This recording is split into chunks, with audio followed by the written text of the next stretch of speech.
So I'm so excited today to be chatting to Natasha Napoli. She just told me now that she's actually Italian. So I must say I'm really thrilled to be chatting with her today. And Natasha is the founder of a brand called Nourished. But before we get into that, let's get into Natasha and who she is. And she is also known as Tashi Tash. She calls herself a crazy urban hippie trying to save this beautiful blue-green earth, one bamboo straw and salad bowl at a time. She grew up in her dad's pizzeria, Pacini's Pizzeria in Kloof Street in Cape Town, and always surrounded herself with food. And she worked there for about 4 years. And then she moved to an eco village in Costa Rica, where she conducted yoga training and teaching. And then she returned to Cape Town and started managing her dad's restaurant while completing a business course at Get Smart at the same time. And with this whole process, she then managed, and with some research, some thinking, she then managed to start this brand called Nourished, a bite-sized juice bar in the heart of Cape Town. And she is definitely on a mission to raise awareness about the ecological crisis facing this planet and what we can do to change things. So, welcome, Natasha, and I want to thank you for joining me this morning. And please just share with us a little bit more on this brand Nourished and how it really came about. So hi everyone. Firstly, I basically came back to Cape Town after working for 5 years in the yachting industry, and during this time I had put on 16 kilos, and I just was super depressed in my body, not because I was looking a certain way, but just because of how I was feeling. And I didn't realize the connection between the mind, the body, and the spirit until I had to actually take myself to Costa Rica to do the yoga teacher training, to then realize the connection of the mind, body, and spirit. And then the puzzle started, making sense. Um, I I was in Costa Rica for about a month and a half, and I completed my yoga teacher training and lived in a community of people. And during this time, I was only eating raw vegan and not trying to lose weight, or it wasn't my mission to lose weight, but the weight just came off. I mean, I'd lost like 16 and a little bit more kilos in my, 2-3 months after this health awakening. And it wasn't my mission. My mission was, to go and get healthy, to go and do my yoga teacher training, but then started having this beautiful health awakening journey, which led me onto this, vegan path, and came back to Cape Town. And my dad has owned a pizzeria for 30 years now in the heart of Cape Town, and he had a little garage at the bottom of his pizzeria. And one day I was actually walking past and saw this garage, and walked into the garage, and said to my dad, well, what is this? It's just like a whole bunch of junk, you know do you think I could use the space? And he was like very skeptical beginning, like, well, what do you want to do? Blah, blah, blah. And I said, I want to open up a yoga studio. And he said to me, no, you'll never be able to open a yoga studio. It's this, it's this, it's this, it's this. And then I started really racking my brain, and I thought, well, I want to open up my own restaurant, want to follow my dad in his footsteps, but with a healthier sort of approach and ethics. And so I opened up this little juice bar in the garages, and and it started basically as a juice bar. But then when more people came by, they were like, do you have smoothies? Do you have food? And so now it's evolved into this cafe that has food, juices, smoothies, juice cleansers, shots, treats, wellness packages, everything. So it's just been such an organic journey, Rucien, and just so beautiful, that it kind of just ignited and then just kind of took its own path, which has been very beautiful.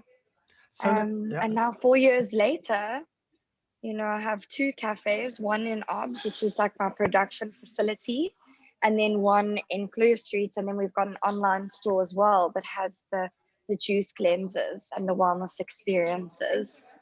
And I must say that you've really done well. 4 years starting a business, and make it a success so far.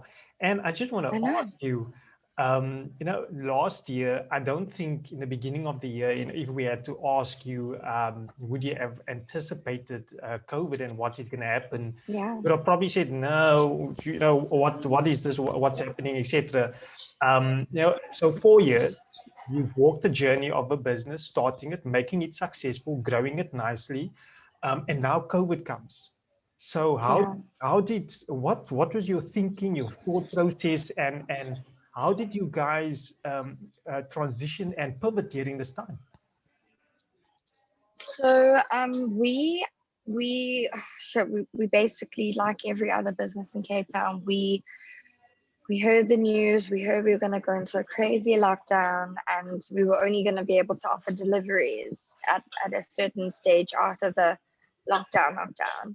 And Uber Eats, I don't even think, or Mr. D was working at that time. It was basically just like, A to B sort of deliveries. So we actually created a COVID care package, which was a array of very highly potent plants and herbs and juices and broths that would support someone who was either suffering from COVID or had COVID, or you know anyone who really wanted to boost their immune system.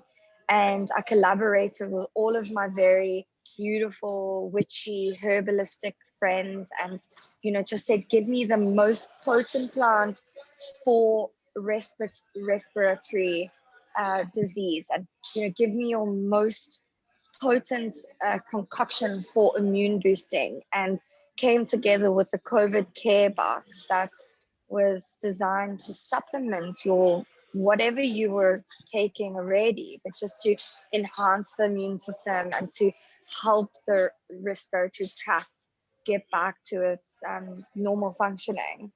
And and that took off really well. Everyone, from Europe was buying this box for people who was suffering from COVID in Cape Town. So, I mean, we would have people messaging us to say, like, how can we, support you, and have a lot of very loyal tourist foreign customers from Germany, Holland, America, Canada. And they just wanted to support. They didn't necessarily want to buy a gift card that would then give them the opportunity. So they were messaging us to say, like, listen, like, we just want to send you money. How can we do that? So we also then created like a tip jar for all of our staff, where they would basically just deposit money into this tip jar, would then give get given to the staff at the end of the month. And yeah, we basically just had to reach out and just, lay all of our cards on the table and just tell people where we are. I mean, it was like we had our best month in February, and then March, it was like COVID. So we had to pay that crazy VAT payment to SARS in April.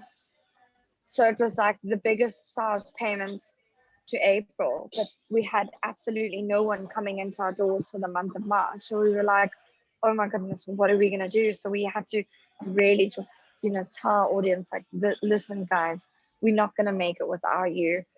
Please, if you can, just support. And everyone really just like helped and donated and supported where they could, and bought juice cleansers and bought care bags. We also designed a sweetheart care pack, and then savor the moment care pack. And it was basically a box that arrived, and it was like a vegan Nutella, granola, juices, smoothies, and those were also just flying out of there. So yeah, I mean, I this love whole that. COVID experience is very sort of is quite a in some sense a disaster, but in another way of looking at just also a another sort of uh, like perception of like growth that I had to go through as an entrepreneur, and sort of the depths that I had to reach inside of myself to really come out with these creative sort of ideas. And really in it's not in a creativity sort of aspect, but also in a psychological sort of yeah, Yeah. what I had to go through, with my staff and having to retrench. It was hectic. I mean, I had to put some of my stuff up in my own home, and we all came. It was just surreal. Yeah. It was crazy, and actually. and I love that, and I love that you're also honest. It shows that once again, the you being honest, being authentic, being real, saying, okay, Mm. this is us, this is what is happening. Please do reach Yeah, out. And when you do that, people reach out. People reach out, yeah, and there are kind people in the world. Believe it or not, they are. And yeah, I when you spoke now about the on being an entrepreneur and really reaching deep down, I always say, that is what makes us as entrepreneurs different. There's some sort of chemical character that we have that just enables us to become creative, to think out of the box, to keep on pushing, completely. being persistent, and just continuing to try and work Pivot. towards pivots and to achieve our goals Yeah, of what we want for yeah, our own brands and businesses. So exactly. I and then I just want to find out by you, what would you say, or if someone were to now perhaps maybe start a business, and they were now thinking of launching some sort of product or service, what would your advice be, or what sort of lessons do you think they would need to take note of when they're looking at starting a business? Sure. So I actually want to write a book about this, and I've been playing with the names. I want to call it "Where Do I Start?" Because it's such a huge leap of faith that one has to take. And I was actually camping this last weekend, and I was standing on the cliff of a waterfall, and I was like, I can't do this. Like, I can't jump. And it's that like you really have to train your brain to actually take the leap, take the jump. And yeah, and so I really want to write a book about, as a female entrepreneur in South Africa, how do I start a business, and how can I start a business that will create the employment that I need to get the economy in South Africa back again.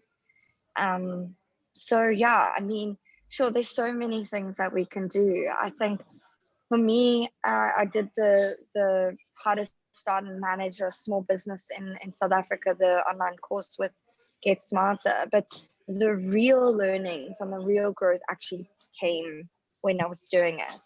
Um, no amount of studying and reading through a textbook will ever prepare you for what actually goes on in running a business. And I think that was a huge realization for me, and something that I've actually just had to adapt and learn and accept and surrender and flow with is that there will always be challenges, and there will always be fires that you constantly need to put out. And in the beginning, I just thought, like, you just start your business, and you as soon as you start and you have your business, then it's smooth sailing. But I mean, and especially with COVID now, I've basically just had to reinvent myself as a entrepreneur, reinvent my business, completely come up with new systems and processes within my business. So it's like, COVID happened, and now I'm starting all over again. And so it's been interesting because I'm starting all over again 4 years down the line. I've learned so much in that time. So it's been quite a blessing and a curse as well.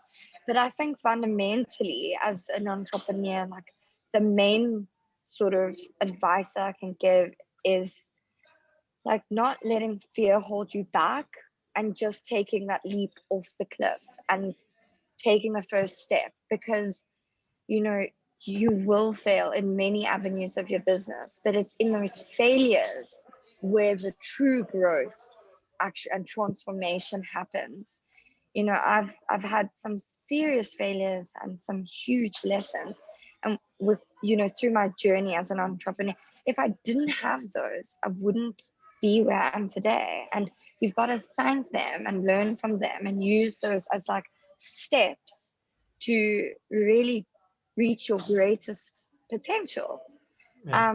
And a lot of young people who want to start businesses are so daunted by the fact of failing that they don't let it let them fuel them to actually start. And I know someone who is in that stage of like, you know they've got the entrepreneurial sort of mindset, but they're so scared of failing that they stuck in that corporate job that they've got to do the 9 to 5, which is actually, you know, Crippling. stunting their careers and crippling them as an entrepreneur. Whereas if you just dedicate and you just say like, I'm gonna do this, and you just go for it with the sort of passion and enthusiasm that I had 4 years ago, that curiosity and that sort of passion will fuel and ignite them to starting, and that's what will levitate and what will, grow the business. But it's hard. It really is hard now because of the economic climate that we're in. So it is a bit of a tricky and a risky, but yeah. And then there's all those little ones that I mean, for the first year, I never ever used to keep my receipts. I just thought like, I'm not gonna. When people at the teller would say, "Oh, do you want your receipts?" And I was like, "Oh no, it's just like I've never needed a receipt."